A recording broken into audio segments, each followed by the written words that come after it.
Hey guys, my name's Lateef. Welcome back to the YouTube channel. If you are not, please hit the subscribe button, switch on your notifications, and basically share my stuff in it like I'm trying to hit 10k before the end of the year. But anyway, enough about me and my aspirations. I am going to do a review on the Fenty Skin Care products. So that includes the cleanser, the fat toner, and the SPF. This is not a PR or even a gifted. I bought these, so this is really going to be an honest review. And like I always say, we keep it 100, right? Because skin is far too important to joke about.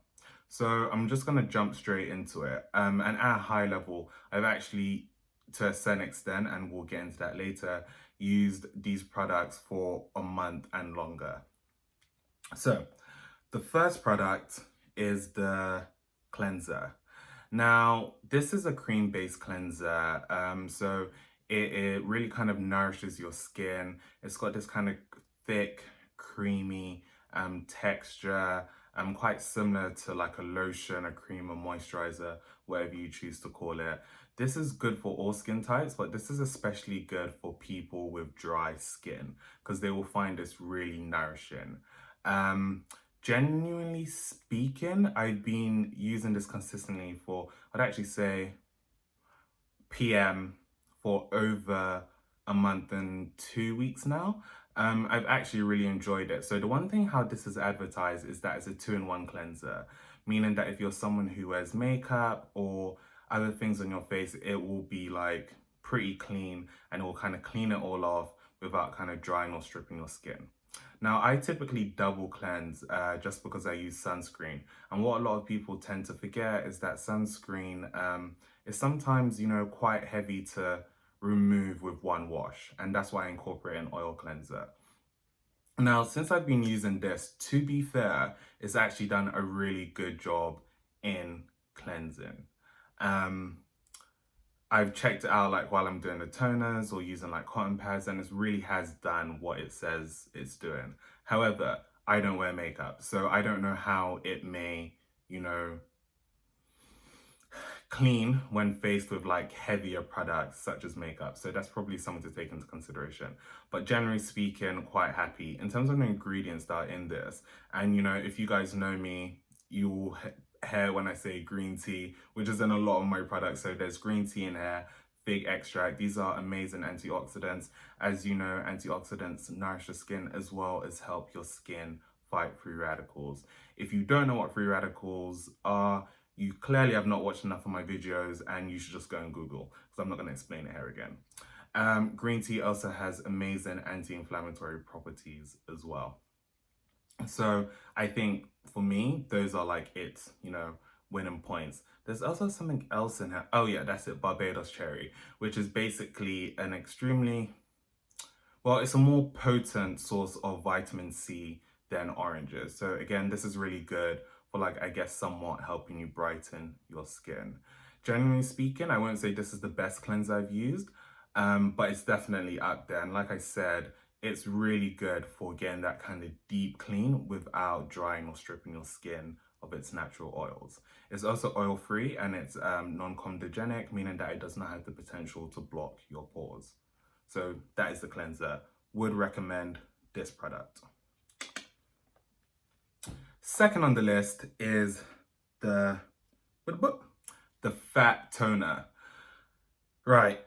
So the fat toner is essentially like an essence, in my opinion, and essentially what essences are, or serum, depending on how you want to look at it, I think is more of an essence than a serum, is a product that has a concentrated amount of ingredients that try to solve a particular skin issue. So you have essences that are for hydration, for soothing, for helping pigmentation, and typically because of their molecular weight, they penetrate the skin faster and deeper. So again, such a great thing that you can incorporate into your routine.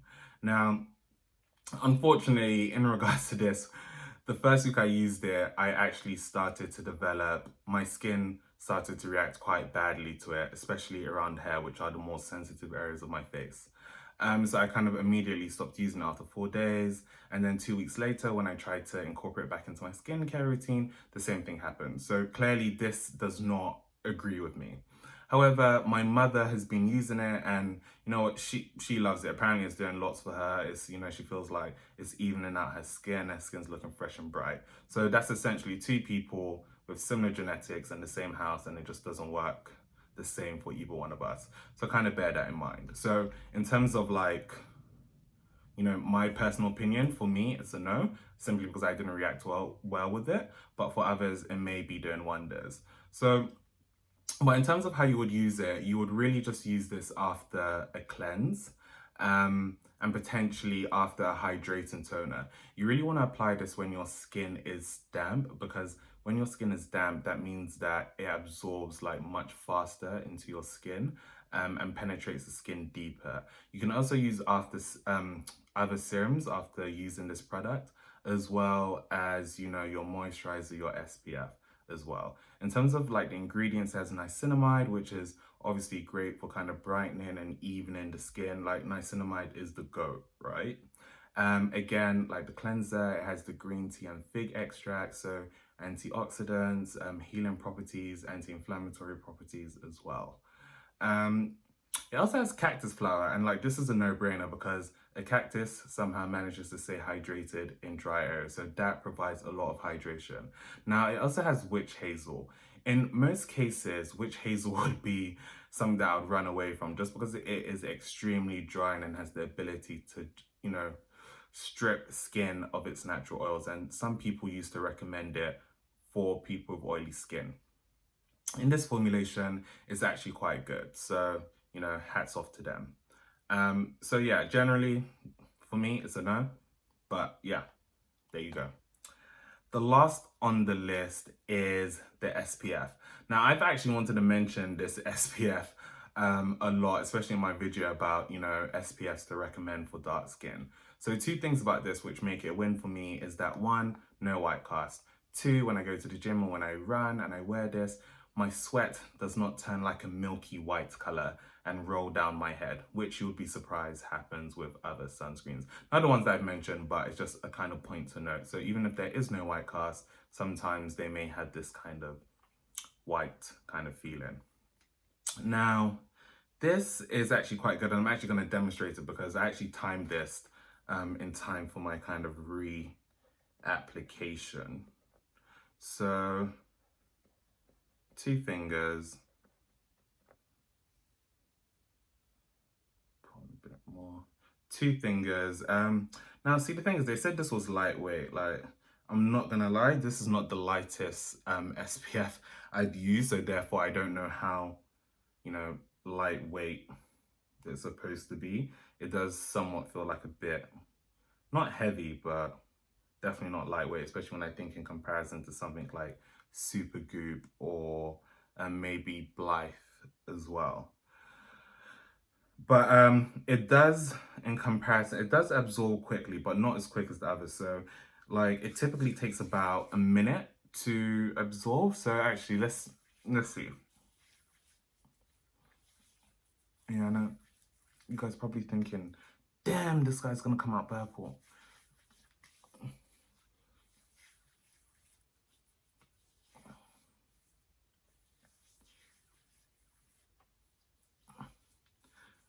So one thing I will say about this, when you first apply it, your face is that, you know, as you can see, it has this sheen.